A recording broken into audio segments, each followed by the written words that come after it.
আজকের গল্প ডাক্তার আনোয়ারুল হকের লেখা তিমির গহন রাতি।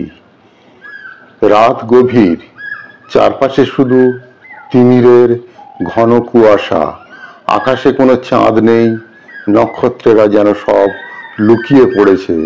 অন্ধকারে ঢেকে গেছে চারিদিক, যেন সময় থেমে গেছে। শুধু শুনতে পাওয়া যায় হাওয়ার স্নিগ্ধ সুর আর রাতের পাখিদের করুণ কুহতান। এই নিস্তব্ধ রাতের মধ্যে গ্রামের শেষ প্রান্তে একটি পুরনো ধ্বংসপ্রায় বাড়ি দাঁড়িয়ে আছে। কেউ বাড়িটির কাছে যায় না। লোকমুখে শোনা যায় এই বাড়িতে আছে এক অদ্ভুত শক্তি, যে রাতের অন্ধকারে জীবন্ত হয়ে ওঠে। বাড়িটার চারদিকে জঙ্গল। রাতে জঙ্গলে গাছপালা যেন অদ্ভুতভাবে নড়াচড়া করে, যেন কেউ তাদের শাসন করছে। অনেকে বলছে তারা দেখেছে এই বাড়ির জানালায় এক বয়স্কা মহিলা দাঁড়িয়ে থাকেন। তার চোখে অদ্ভুত চমক। তিনি কারোর দিকে তাকালেই সে যেন জমে যায়, তার শরীরের রক্ত হিম হয়ে যায়।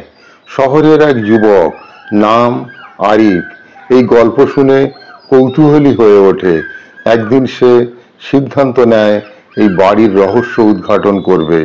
বন্ধুদের নিষেধ সত্ত্বেও আরিফ রাতের বেলা একাই সেই বাড়ির দিকে রওনা হয়।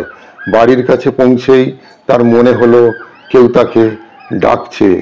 সে এদিকে ওদিকে তাকালো, কিন্তু কেউ নেই। বুকটা ধড়াস করে উঠল, কিন্তু সে তার সাহস হারালো না।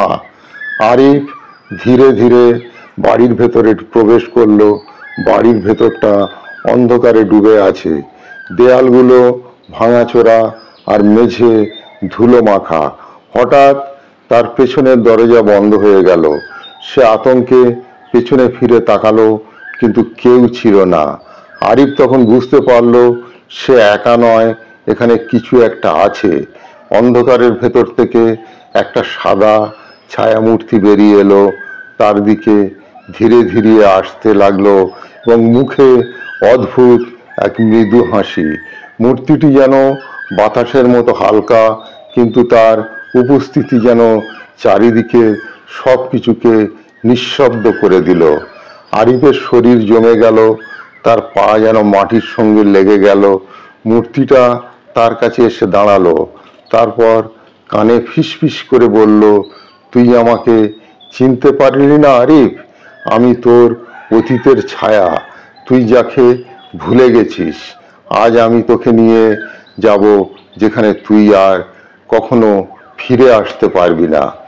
এতক্ষণে আরিফ মনে পড়ে গেল এই বাড়ির সে একবার এসেছিল ছোটবেলায়, যখন তার দাদি তাকে একটা গল্প বলেছিল এই বাড়ির অশরীরী মহিলার কথা। সেই গল্পটা তখন বিশ্বাস করেনি, কিন্তু আজ বাস্তব হয়ে উঠেছে। আরিফ চিৎকার করতে চাইল, কিন্তু তার গলা থেকে শব্দ বের হলো না।